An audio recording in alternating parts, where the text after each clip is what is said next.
آج نوجوان لڑکا ہے کہتا ہے مجھ سے بھوک برداشت نہیں ہوتی. میرے بھائی رب بیماری لا دینا, اللہ سے دعا مانگے اللہ شفائے عطا فرمائے, اور دعا کریں اللہ آزمائش سے محفوظ فرمائے.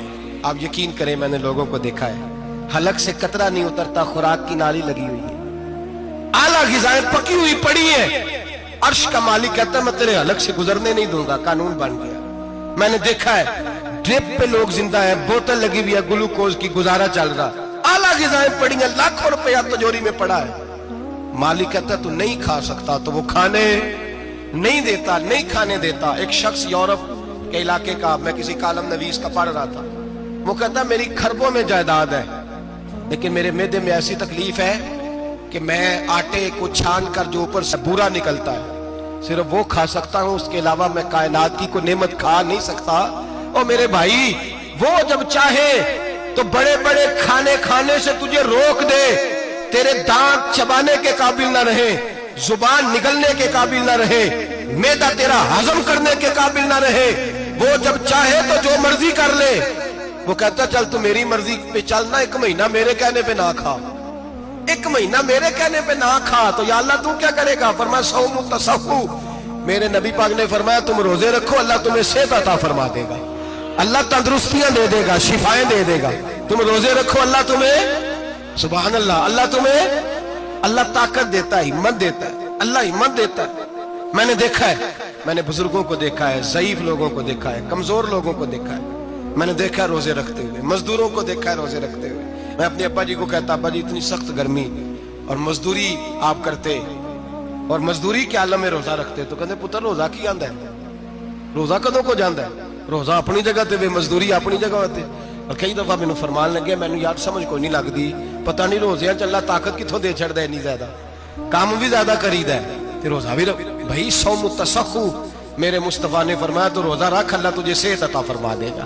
رب تعالیٰ تجھے, یہاں ہوٹل کھلے ہوئے ہیں, یہاں عجیب حالات ہیں, ہوٹل کھلے ہوئے ہیں, لوگ بہانے ڈھونڈتے پھرتے ہیں, کہتے ہیں کٹ لگ گیا تھا ذرا, تھوڑا سا خون نکل آیا, سنی پلاس لگائی ہے تو روزہ نہیں رکھا, یہ ذرا مجھے تھوڑی دقت ہو گیا تو میں نے روزہ نہیں رکھا, کھانسی لگ گئی ہے تو روزہ نہیں رکھا. او خدا کے بندے, روزہ تو نعمت ہے. اور سبحان اللہ, میرے نبی پاک نے فرمایا لکل شیء زکات وزکات الجسد الصوم. فرمایا ہر شے کی زکات ہوتی ہے, وجود کی زکات روزہ ہے. روزے رکھو جسم کی زکات نکل جائے گی.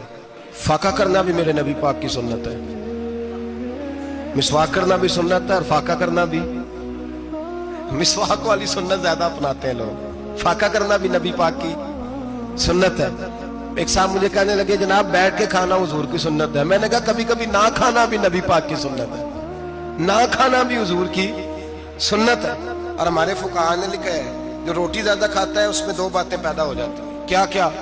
ایک بولتا زیادہ ہے, دوسرا سوتا زیادہ ہے, غافل ہو جاتا ہے. فقہ اور حکیم اطباء ڈاکٹر کہتے ہیں کہ پیٹ خالی رہے نا جس آدمی کا, اس کا حافظہ مضبوط ہوتا ہے, اس کے ذہن کی گرہ کھلتی ہے. زیادہ کھانے سے تو خماری چڑھتی ہے, دماغ ڈھونڈتے پھرنا روٹی کدھر سے آج اچھی ہے, گھر میں نہیں پکی تو ہوٹل چلے جانا, کھانے کے سوا اور کام ہی کوئی نہیں. اور صاحب میرے نبی پاک علیہ السلام نے فرمایا کافر 7 آنتوں سے کھاتا ہے, 7 آنتوں سے, اور فرمایا میرا مومن 1 آنت سے کھاتا ہے. اس کے وجود میں کھانے والی 1 آنت ہے, کافر 7 آنتوں سے کھاتا ہے. فاقہ کشی سے نورانیت پیدا ہوتا ہے, کم کھانا. دیکھیں نا نبی پاک صلی اللہ علیہ وسلم نے اللہ سے فاقہ مانگ کے لیا ہے, یا اللہ 1 وقت روٹی دے 1 وقت کا فاقہ دے, مانگ کے لیا ہے نبی پاک, مانگ کے. حضرت ابو ہریرہ رضی اللہ تعالیٰ عنہ فرماتے ہیں بھوک زیادہ لگتی تھی نا جب مجھے, تو میں حضرت عمر سے, ابو بکر سے, عثمان مولا علی سے کوئی مسئلہ پوچھ لیتا تھا, اور جب میں مسئلہ پوچھتا تھا تو وہ مجھے روٹی کھلا دیتے تھے. جب میں ان سے مسئلہ پوچھتا تو وہ مجھے, حضرت ابو ہریرہ فرماتے ہیں مجھے بھوک لگی, میں حضرت عمر کے پاس گیا, ان سے مسئلہ پوچھا. ان کا رواج تھا جب میں مسئلہ پوچھتا تو پہلے روٹی کھلاتے. ہمارے بزرگ یہ فرماتے ہیں کہ کھانے کھلا کے دین پڑھاؤ, صرف تمہارا کتب خانہ نہیں کھلا ہونا چاہیے, تمہارا دسترخوان بھی کھلا ہونا چاہیے. کسی نے نبی پاک صلی اللہ علیہ وسلم سے پوچھا تھا بہترین مسلمان کون ہے؟ حضور نے فرمایا جو سلام لینے میں پہل کرے اور روٹی زیادہ کھلائے, جو روٹی ہر وقت فکر کرے آ یار تو روٹی کھا لے, روٹی کھانے کی طرف توجہ دلائے. کھلانا سنت ہے, زیادہ کھانا اس میں بھی فرق رکھیں. تو تو نبی پاک صلی اللہ علیہ وسلم کے صحابی حضرت ابو ہریرہ رضی اللہ تعالیٰ عنہ فرماتے ہیں میں نے حضرت عمر سے مسئلہ پوچھا. میں نے کہا حضور مسئلہ بتائیں. تو کہتے پہلے ان کی عادت تھی جب میں مسئلہ پوچھتا تو روٹی بھی کھلاتے. آج انہوں نے مسئلہ ہی بتایا ہے, روٹی کوئی نہیں کھلائی.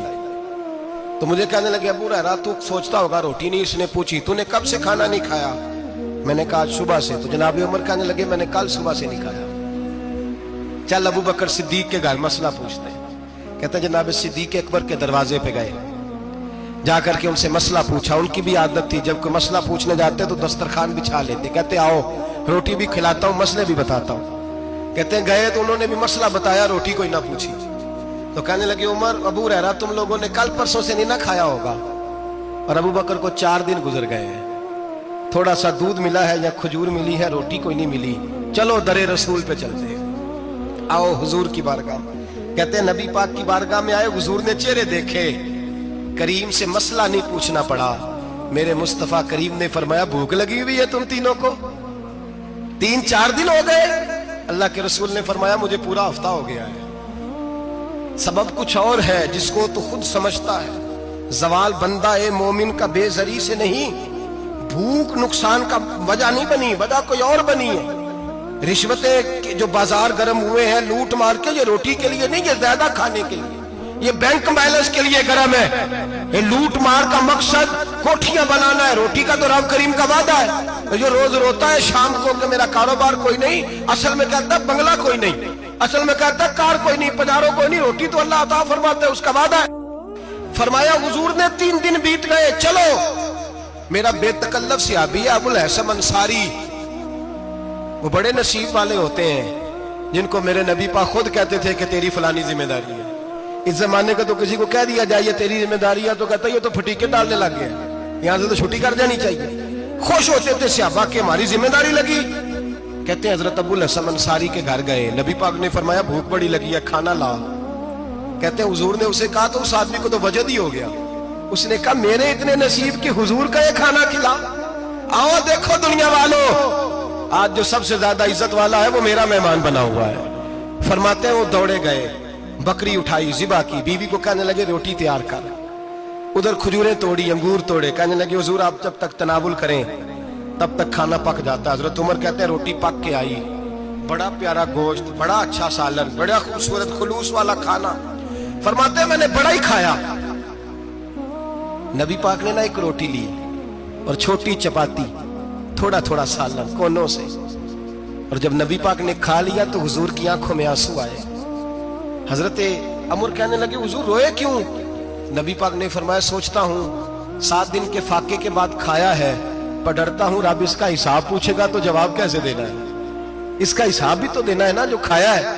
تو حضرت عمر فاروق کے ہاتھ میں کچھ چیز تھی, زور سے زمین پہ ماری, کا محبوبہ 7 دن کے بعد بھی روٹی کھائے تو حساب دینا ہے. نبی پاک فرمانے لگے عمر وہ مالک ہے نا, تو جب دیتا ہے تو حساب نہیں لے سکتا, حساب تو دینا ہے, حساب تو دینا ہے, تیاری رکھو.